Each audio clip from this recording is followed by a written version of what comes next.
नमस्कार मारा वाला विद्यार्थी मित्रों, आप सौનું વન ટચ એજ્યુકેશન ચેનલ પર હું ભરત પટેલ હાર્દિક સ્વાગત કરું છું।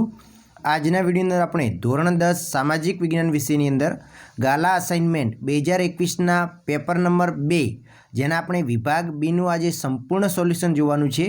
ઓલરેડી આપણે પ્રશ્નપત્ર 2 થી લઈ અને 6 સુધીના પ્રશ્નપત્રોનું વિભાગ એનું સોલ્યુશન આપણી ચેનલ ઉપર વિડીયો અપલોડ કરી દીધા છે। જે તમે ન જોયા હોય तो विडियोनी नीचे अहीं डिस्क्रिप्शन बॉक्स ने हूँ तमने लिंक आपी दईश, एना उपर जई अने तमे विभाग एना संपूर्ण पेपरना जोई नाखजो। जे 6 पेपरना तमने आपी दीधा छे अने हवे आपणे विभाग बीना 6 पेपरना तमने आपीशुं, एना पछी तमने विभाग सी अने डी मळी जशे। तो आपणी चेनल साथे तमे जोडायेला रहेजो। अने एक आपणी ऑफिशियल वेबसाइट छे onetoucheducation.in, एना उपर पण गूगल पर सर्च करशो तो आगळथी तमने पीडीएफ स्वरूपे मटीरियल पण मळी जशे। હવે વિદ્યાર્થી મિત્રો, સૌપ્રથમ પ્રશ્ન છે તમારી સમક્ષ 25મા નંબરનો કે સંસ્કૃતિના સંદર્ભમાં ભારતનો પરિચય આપો। તો કે ભારતના પ્રાચીન ગ્રંથ વિષ્ણુ પુરાણમાં ભારત માટે ભારત વર્ષ નામનો ઉલ્લેખ કરેલો છે। એટલે કે ભારતનો એક પ્રાચીન ગ્રંથ છે વિષ્ણુ પુરાણ, અને વિષ્ણુ પુરાણની અંદર ભારત માટે કયા શબ્દનો ઉલ્લેખ કરેલો છે? ભારત વર્ષ શબ્દનો ઉલ્લેખ કરેલો છે। ભારતમાં શુભ કાર્યની શરૂઆતમાં लेवाता संकल्पो छे एनी अंदर पण भारत वर्ष, भारत खंड, जम्बू द्वीप, आर्यव्रत वगैरह शब्दों उपयोग थाय छे। एटले के भारत में कोई शुभ कार्य होय तो शुभ कार्यनी शुरुआत में पण आपणे एवा संकल्प लेता होईए छे कि जेनी अंदर आपणे भारत वर्ष, भारत खंड, जम्बू द्वीप, आर्यवर्त आवा शब्दों उल्लेख करीए छीए। पछी भारत उत्तरे हिमालय अने पूर्वे पश्चिम तथा दक्षिण दिशा में समुद्र जेवी कुदरती सीमाओं धरावे छे। विश्व में भारत विस्तारनी दृष्टिए 7मा स्थाने अने वस्तीनी दृष्टिए बीजू स्थान धरावे छे। भारते आपणने अने विश्वनी प्रजाने समृद्ध अने वैविध्यपूर्ण सांस्कृतिक वारसो आप्यो छे। हवे 26मा नंबरनो प्रश्न छे, आपणे नदीओने लोकमातानुं बिरुद आप्युं छे तो शा माटे आप्युं छे? तो कि प्राचीन भारतनी संस्कृति सिंधु अने रावी नदीना किनारे विकसी छे। प्राचीन भारतनी संस्कृति छे ए कई बे नदीना किनारे विकसी छे? सिंधु अने रावी नदीना किनारे विकसी छे। आ उपरांत गंगा, यमुना, नर्मदा, गोदावरी, कृष्णा, कावेरी वगैरह नदीओए भारतना लोकजीवनने समृद्ध बनाववामां बहुमूल्य फाळो आप्यो छे। नदीओ पीवानुं पाणी, घर वपराशनुं अने उद्योगों माटेनुं पाणी તેમજ સિંચાઈ, વીજળી, જળમાર્ગ જેવી મહત્ત્વની જરૂરિયાતો પૂરી પાડવામાં પણ મુખ્ય ફાળો આપી રહી છે।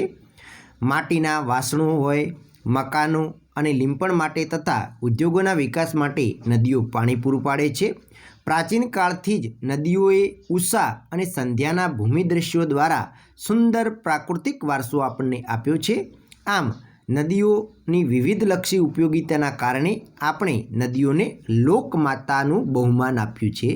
एना पछी नेक्स्ट प्रश्न जोईए 27मा नंबरनो, अमीर खुसरोनो परिचय आपो। तो कि अमीर खुसरो दिल्लीना सल्तन काळनो सौथी महान साहित्यकार गणाय छे। अमीर खुसरो ते कवि, इतिहासकार, संगीतकार अने रहस्यवादी संत हतो। अमीर खुसरो सुप्रसिद्ध हजरत निजामुद्दीन औलियानो शिष्य हतो। एटले के अमीर खुसरोना गुरु कोण हता? तो कि हजरत निजामुद्दीन औलिया हता। अने ते फारसी अने संस्कृत भाषानो विद्वान हतो। तो कि अमीर खुसरोनी कृतिओ जोईए तो आशिका, नूर, सिपीहर अने किरातुल सदायन जेवी अमीर खुसरोनी जाणीती कृतिओ छे। आ उपरांत तेणे अनेक काव्यग्रंथो पण रच्या हता। अमीर खुसरोने भारतीय होवानो गर्व हतो, तेथी ते भारतने पृथ्वी परનું स्वर्ग मानतो હતો। भारतने अमीर खुसरो શું માનતો હતો? પૃથ્વી પરનું સ્વર્ગ માનતો હતો। તેણે પોતાના પુસ્તકોમાં ભારતનું વાતાવરણ, તેની સુંદર ઇમારતો અને જ્ઞાન અને વિજ્ઞાનના ભરપૂર વખાણ કરેલા છે। અમીર ખુસરો દદ્દપણે માનતો હતો કે હિન્દુ ધર્મનું સાર તત્વ અનેક રીતે ઇસ્લામ ધર્મ સાથે મળતું આવે છે। તે દિલ્હીની આજુબાજુના વિસ્તારોમાં બોલાતી હિન્દવી ભાષાને પોતાની માતૃભાષા માનતો હતો। હિન્દવીમાં તેણે અનેક કાવ્યો રચ્યા હતા। તેણે હિન્દી અને ફારસી ભાષાનું સંમિશ્રણ કરીને દ્વિભાષી ચોપાઈઓ અને દોહા પણ રચવાયા હતા। એના પછી નેક્સ્ટ પ્રશ્ન છે 28મો કે મુગલ સમ્રાટ અકબરના સમયમાં થયેલા સાહિત્યનો વિકાસ જણાવો. તો કે મુગલ સમ્રાટ અકબરના સમયમાં તુલસીદાસ, સૂરદાસ, કેશવદાસ, રહીમ વગેરે હિન્દી ભાષાના મહાન સાહિત્યકારો થઈ ગયા. કવિ કેશવદાસે પ્રેમ અને વિરહના વિષયો પર સાહિત્ય રચ્યું. કવિ રહીમે દોહરાની રચના કરી. અબુલ ફઝલે ફારસી ભાષામાં આઈને અકબરી નામનો ઐતિહાસિક ગ્રંથ લખ્યો. તેણે અકબરની આત્મકથા અકબરનામા પણ લખી. અબુલ ફઝલના ભાઈ પણ ફારસી ભાષાનો મહાન કવિ હતો. તેણે અનેક ગ્રંથોનો ફારસી ભાષામાં અનુવાદ કર્યો હતો, જેમ કે અકબરે મહાભારત, રામાયણ, ભગવદ્ ગીતા, અથર્વવેદ અને પંચતંત્ર જેવા ગ્રંથોનો ફારસી ભાષામાં અનુવાદ કરવા એક સ્વતંત્ર ખાતાની રચના કરી હતી. અકબરના સમયમાં ઇતિહાસના ઘણા બધા ગ્રંથો લખાયા હતા. એના પછી 29 નંબરનો પ્રશ્ન છે, ભારતની જમીનના મુખ્ય પ્રકારો કયા કયા છે? તો કે ભારતીય કૃષિ સંશોધન પરિષદ, કે જેને આપણે અંગ્રેજીમાં કહીએ છીએ ICAR. કઈ સંસ્થા કહીએ છીએ? ICAR, Indian council agriculture research. તો આ સંસ્થા દ્વારા, એટલે કે ભારતીય કૃષિ સંશોધન પરિષદ દ્વારા 8 પ્રકાર પાડેલ છે. ભારતની જમીનના કુલ કેટલા પ્રકાર પાડેલા છે? 8 પ્રકાર પાડેલા છે. તો 8 પ્રકાર જોઈએ. કાંપની જમીન, રાતી એટલે કે અથવા તો એને આપણે લાલ જમીન કહીએ છીએ, કાળી જમીન, એના પછી લેટેરાઇટ જમીન, પછી રણ પ્રકારની જમીન, પર્વતીય જમીન અને જંગલ પ્રકારની જમીન અને દલદલ કે પીઠ પ્રકારની જમીન. તો 8 પ્રકારો વિદ્યાર્થી મિત્રો યાદ રાખજો. એના પછી 30મા નંબરનો પ્રશ્ન છે, નિર્વનીકરણની કોઈપણ 4 અસરો જણાવો. તો કે નિર્વનીકરણના કારણે વાતાવરણમાં કાર્બન ડાયોક્સાઇડની માત્રામાં વધારો થયો છે. હરિતગૃહ પ્રભાવની એટલે કે ગ્રીન હાઉસ ઇફેક્ટની અસર પણ વધારે ઘેરી બની છે. માટીના ધોવાણથી ખેતીની ફળદ્રુપતાની સમસ્યા વધી છે. દ્વીપકલ્પીય ભારતના જંગલોમાં મોટા પાયા પર થયેલા જંગલોના વિનાશના કારણે જંગલોનો વિનાશ ઘટ્યો છે. વૈશ્વિક તાપમાનમાં વધારો થયો છે અને વરસાદનું પ્રમાણ પણ ઘટ્યું છે. આ બધી જ આપણે જોઈએ તો કે નિર્વનીકરણની અસરો છે. પછી દુષ્કાળના પ્રમાણમાં વધારો થયો છે અને અનેક વન્યજીવો નિરાશ્રિત થયા છે, એટલે કે પોતાના કુદરતી આવાસો ગુમાવ્યા છે. એના પછી જોઈએ વન્યજીવોના વિનાશના 4-5 કારણો જણાવો. તો કે જંગલોની ઘાસભૂમિ અને જલપ્લાવિત ક્ષેત્રોમાં માનવીની પ્રવૃત્તિઓને કારણે વન્યજીવોના કુદરતી રહેઠાણો જોખમમાં મુકાયા છે. જંગલોનો વિનાશ પ્રાકૃતિક અસંતુલન માટે સૌથી વધારે કારણભૂત છે.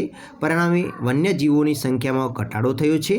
કેટલીક વખત શિકારીઓ વાળ, ખાલ, હાડકાં, શિંગડા, નખ વગેરે મેળવવા માટે પણ પ્રાણીઓનો શિકાર કરે છે.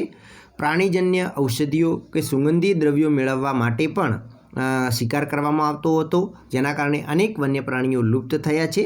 પછી ખેતી માટે વધુ જમીન મેળવવાની લાલચા હોય, કે ઇમારતો અને બળતણ માટે કરાતું વૃક્ષછેદન હોય, કે રેલવે, સડકો, હવાઈ મથકોનું નિર્માણ હોય, બહુહેતુક યોજનાઓ અને નહેરોનું નિર્માણ હોય, ખનિજોનું ખોદકામ હોય, નવી વસાહતો હોય કે શહેરોનું વિસ્તરણ થયેલું હોય, આ અનેક વન્યજીવોને પ્રભાવિત કરે છે અને નિર્વાસિત થતા ઘણા વન્યજીવો પોતાનો જીવ ગુમાવે છે.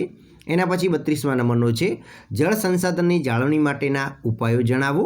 તો કે જળ સંસાધનોની જાળવણી માટે તેનો વિવેકપૂર્વક ઉપયોગ સૌથી પહેલી આવશ્યકતા છે.